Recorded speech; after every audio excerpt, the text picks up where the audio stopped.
হঠাৎ আনন্দের মাঝে নেমে এলো অন্ধকার। একটি আম গাছে একটি কবুতরের রেস্তোরাঁ ছিল।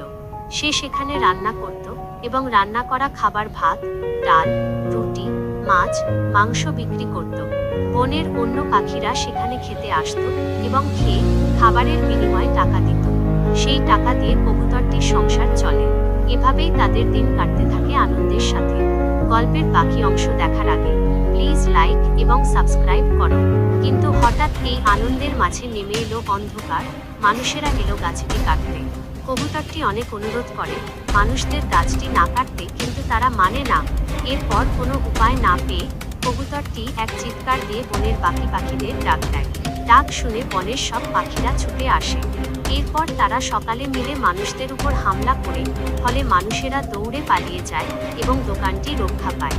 সকালের একতা তাদের বিপদ থেকে উদ্ধার করে। আবার তারা আনন্দে দিন কাটাতে থাকে।